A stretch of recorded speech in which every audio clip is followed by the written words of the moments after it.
Hello. The theme of MINEX Forum Russia 2011 is Russia Open for Business. And there is much talk on investment climate in Russia and some forecasts in this sphere.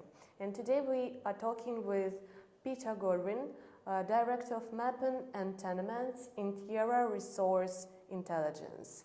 Good day. Morning.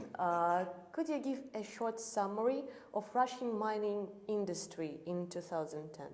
Well, production within Russia for 2010 was total value of 1.35 trillion rubles.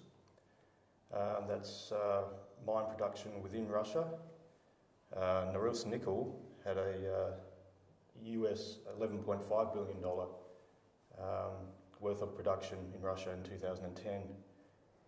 In gold, looking at gold, the three major mines in the centre of Russia, the Tidimukta, Olimpiada and Lagodnoye, a total production of 29 tonnes of gold, which is equivalent to the total gold production in Australia.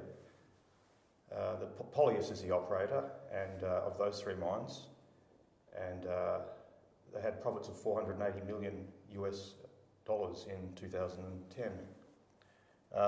Looking at diamonds, the diamond major Alrosa had diamond sales revenue of US $3 billion in 2010, which is 96 billion rubles. The total, the highest level in the last 3 years. Yeah. And could you comment on global mining capital markets in 2010-2011? Well, we had the Glencore International initial public offering, which is certainly the largest IPO in recent years. Looking at the five major stock exchanges of the world, there was a total of 74 companies that listed. Most were looking for copper and gold. Copper gold porphyry deposits in Latin America. There's a number of companies, many companies looking for that type of deposit, and also the four companies listed with the goal of finding the next major uranium deposit. Looking at equity capital, including IPOs, in 2011, it's mainly been for gold, coal and base metals.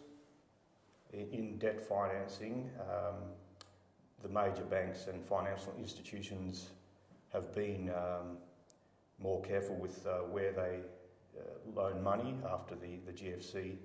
Including with IPOs, the amount of equity capital raised for mining and exploration companies in 2011 it's set to meet or surpass the levels in 2010. Most of this money can be accounted for as going towards gold, coal and base metals. And there's a company like Glencore, of course, with the $7.9 billion listing, is simply involved in so many commodities. And what is your view on Russian investment in overseas mining projects? In 2010, we saw a total of $3 billion.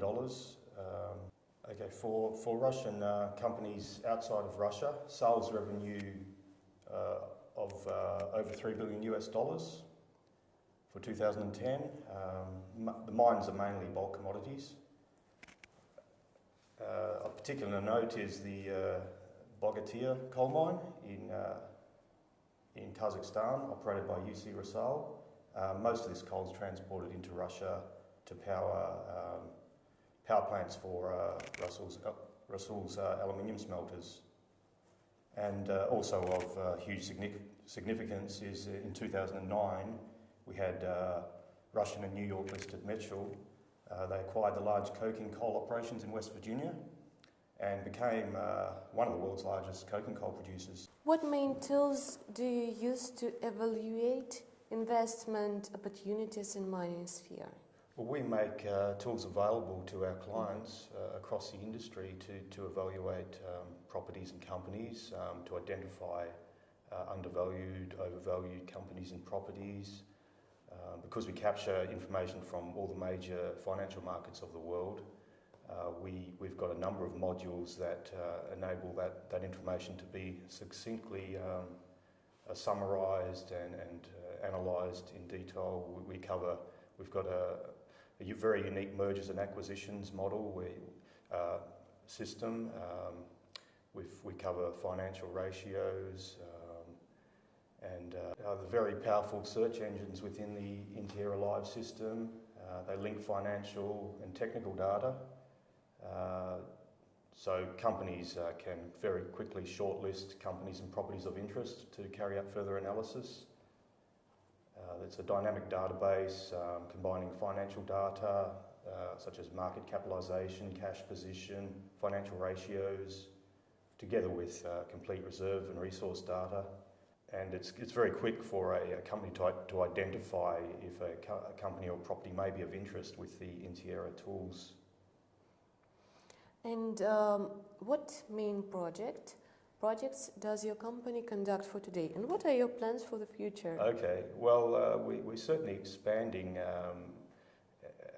the number of analysts we have and the areas we cover, and we've got a great team of developers in Perth who we're looking at what our clients and what the industry wants as far as improvements in our tools, fine-tuning and capturing more classes of information. We're filling in mining concession information for many countries of the world and increasing the update frequency. So it's basically a matter of strengthening what we do and sort of covering in the gaps as to what industry and what the clients would like to see in the system. Thank you very much. Thank you.